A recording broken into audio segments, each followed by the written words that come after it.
Good morning, Knicks Nation. Today is Wednesday. It's the 26th day of October 2022. I hope that you're healthy and safe today, and that your family is also healthy and safe, and that the needs of you and your family in terms of food, shelter, clothing, as well as health are being met today. Blessings upon those that work in the healthcare field and the first responders whose job every day it is to save lives. Blessings upon those also that pick up garbage for us to keep streets, sidewalks, parks, and wrecks clean, and those that make deliveries of things such as food and water, as well as mail for our delivery. Blessings upon double blessings on the men and women trying to help rescue, recover, and deliver the teenagers and children that are the victims of child molestation and pedophilia, the victims of pornography and child pornography, the victims of prostitution and child prostitution, the victims of human trafficking and sex slavery, and double curses on the perpetrators, the profiteers, and those perverts that create the market for this filth. Finally, the blessings on the homeless. Nearly 600,000 men, women, and children, especially children, on the streets of the United States of America and millions around the world in similar or worse conditions. Blessings upon them, for theirs is the kingdom. Tonight there's going to be a basketball game, or there is a basketball game scheduled. Madison Square Garden, New York Knicks are hosting the Charlotte Hornets. As of this morning, when I looked this morning, it looks like Quentin Grimes is not going to play this evening, which is not surprising. Again, they probably want to take their time, make sure he's completely healthy before they bring him back. And then there's no rush anyway, because the depth of the Knicks is such that they're not really missing him right now. They're playing really high level basketball, and it's going to take them a minute to get acclimated again. Charlotte Hornets are going to be missing LaMelo Ball as well as Scary Terry today. Again, we can't sleep on him. Dennis Smith Jr. led them the other night, as I mentioned, and they stomped on the Atlanta Hawks. So I wouldn't sleep on Charlotte Hornets tonight. I don't expect the Knicks to sleep on them anyway, because just the culture, and this is the thing that we have to really appreciate, especially for us, again, thus long-term Knick Nations people, we have to really appreciate the change in culture that we now have. You can expect the Knicks to come out and play hard every night against whoever they play. It doesn't matter if the team is ranked high or low. The Knicks are going to come out prepared, and they're going to come out to play hard. This is a staple of the new culture under Leon Rose, the Don, under Tom Thibodeau, the coach, under James Dolan, the owner. This is the new culture of the New York Knicks. So they're not going to come out tonight and sleepwalk in this game against the Charlotte Hornets. They're going to play hungry. They're going to play hard. They're going to be ready to go. Okay? And you can expect that every night from them. And this, again, this is changing culture. Those of us that have lived through the Isaiah Thomas years, the Scott Layton years, the Scotty Sterling years, you know, there have been the only time you can count in those years was when Jeff Van Gundy was coaching, and before him when Pat Riley was coaching. And prior to that, you had mostly with UB Brown. I love UB Brown, but sometimes they didn't come ready to play. But Red Holzman, obviously, so Red Holzman, Pat Riley, and then Jeff Van Gundy, they came ready to play every night. And also Woodson, while he was here, he wasn't here long enough to me, but yeah, Underwoody also, but very rarely, and we had long stretches, decade-long stretches, where they were very hard to watch. But now you have a complete change, not just in the personnel, not just in the style of play, in the culture of the New York Knicks. So that when you come to New York, you're expected to play defense. You're expected to be in top physical condition, and you're expected to give 100% on both ends of the floor on every play, okay, for 48 minutes. And so they're not going to sleep tonight against Charlotte. They're going to come out ready to play. So I'm expecting a Knicks win, and against Charlotte tonight. And this would be basically the final, I don't want to say pillow, but it's the final game before we really go through Murderers Row starting Friday in Milwaukee, but we'll talk about that after tonight's game is over. What I also wanted to discuss is, last year, really, honestly, all right, I wasn't with the Julius Randle signing. I've mentioned that multiple times. When Scott Perry and Stevie Mills went out to California to talk to him that summer and signed him, I was glad it was a contract with team options in it. I wasn't impressed with Julius Randle as a basketball player for the same reasons that we all wasn't impressed with him last year. From the time he came out of Kentucky, physically gifted, low IQ, dribble too much, not enough effort on both sides of the basketball, inconsistent effort.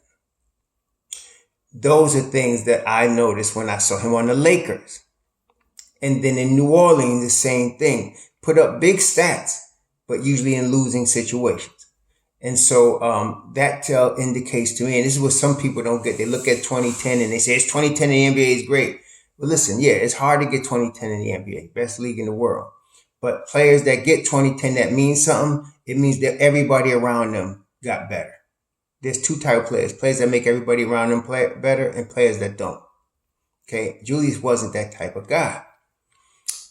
The year that the Knicks did go to the 4th seed, Julius Randle was a different player that year.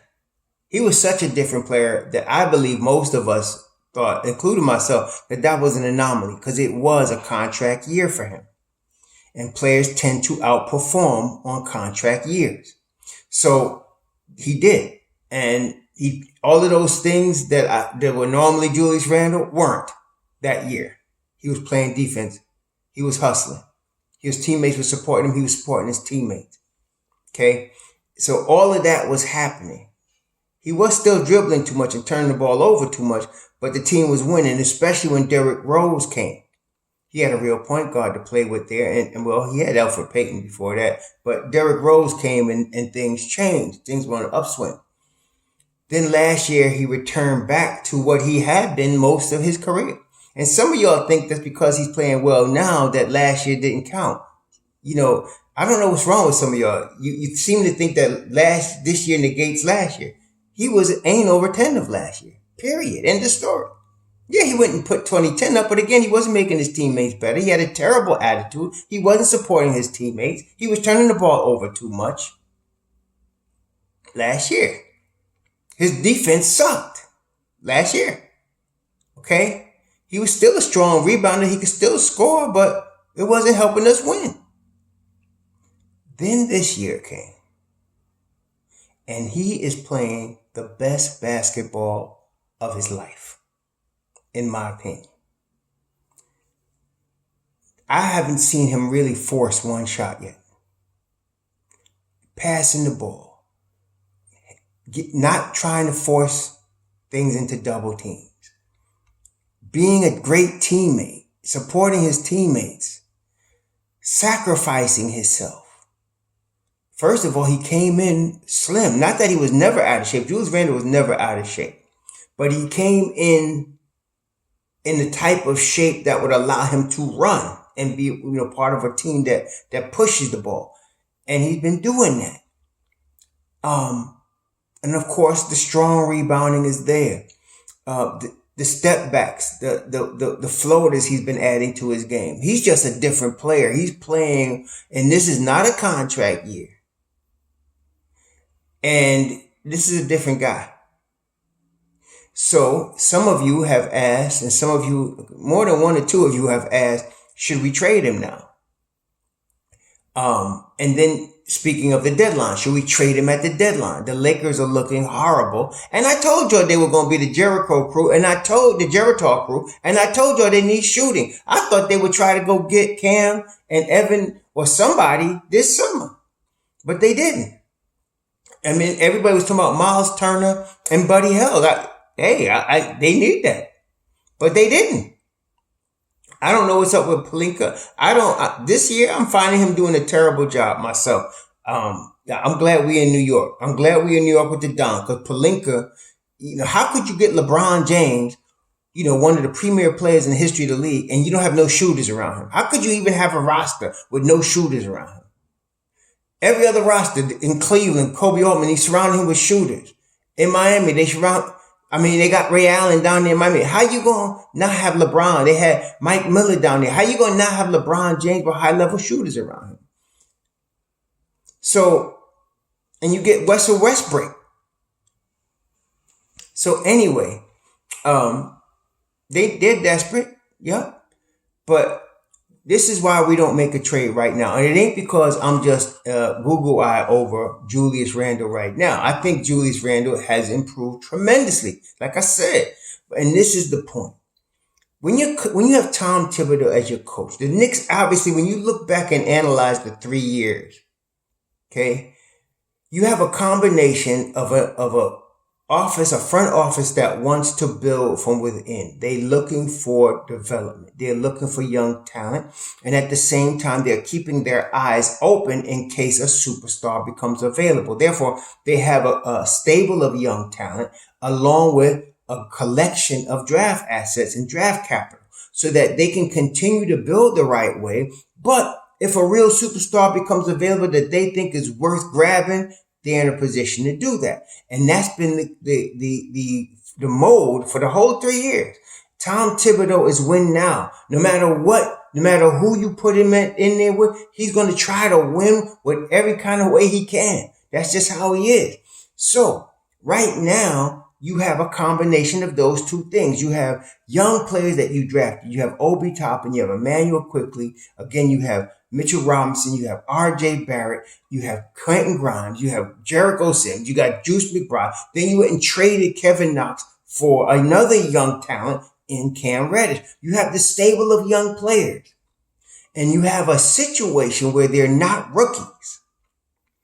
What is that? Why is that important? Because Tibbs don't play rookies. He don't like to. But he likes to play vets and he likes to play players he learns to trust. That's the big one for him. He's got to trust you. One thing, if you didn't get nothing from Mark Berman all last year, all of the Knicks content creators sites he came on, Tibbs has to trust you. And that's just the way he is. And if he don't trust you, he's not going to play you. And if he don't trust you and he put you on the floor and you don't perform right away, he won't play you again. That's him. Well, the reason this is relevant now is he trusts Obi Toppin. And Obi Toppin was drafted by the Knicks. He trusts Emmanuel Quickly. He trusts R.J. Barrett. He trusts Mitchell Robinson. He trusts Jericho Sims. He trusts Deuce McBride. He trusts Quentin Grimes. He trusts Cam Reddish. That's the big difference because now he's going to play them. He's going to play them. And you don't have to worry about them not getting minutes. Even the end of the bench with Deuce and Jericho are going to see time this year. It's a long season. Tom knows that. So that's big time because now he's going to put them in the schemes. They're in the rotation. They're playing a crucial role. And that's what management wants because you drafted these guys or you went and traded for a young player and you want them to be developed in your system, in your culture. That's what's going on right now. So now you got a situation where it's all coming together. Tom Thibodeau is winning now. I told y'all this is going to be his best coaching job in his career right now because he trusts these guys. They're young. We got talent. He's going to play them. And then, of course, he's bringing the change in culture in terms of the discipline and the defense. So this is going to be his best coaching job in my opinion. So you have that. You don't want to break it up right now. See what I'm saying? Now, if it went to hell in a handbasket so that the Knicks go on a 5-game losing streak, an 8-game losing streak, and then all of a sudden, they're down in the bottom or below the play-in and they really, now he's going to still try to win. But if you're management, you got to make changes at that point. And that's when you entertain a trade for somebody. You trade Julius Randle, you trade somebody, you make some moves, you shake it up a little bit. That's when you do that. The Knicks are not, I don't think the Knicks are going to get into that position. I'm not saying they're not going to have any losing streaks this year. Every team does. But they'll have more winning streaks than losing streaks. And they're going to be playing at a high level all year round. They're too deep. They got too many young, hungry players. And Tom is trusting them. So they're going to play. Okay. So the Knicks should not make a trade right now. And when it comes to the deadline, the only player on the roster, to me, that's tradable, that you should think about being tradable, is Evan Fournier. And the reason for that is because you have Cam Reddish and Quentin Grimes. But even with that right now, you want to wait. You want to wait. 2 reasons. Cam is in a contract year. Okay? He's playing at a high level, but he's in a contract year. You got to wait to at least 30 games to see if he stays healthy and how, because I believe the talent of the young man is such that if he stays healthy and continues to get between 15, 20 minutes, 25 minutes a game, he's going to show out. Cream rises to the top. And I believe Cam is the cream of the crop when it comes to talent. So it's going to be all right. And then you want to wait and make sure that that's the case. And then Quentin hasn't even played yet, right? He's been hurt all preseason. You want to make sure you think you have what you think you have with him. So you bring him back slowly. You make sure he's healthy.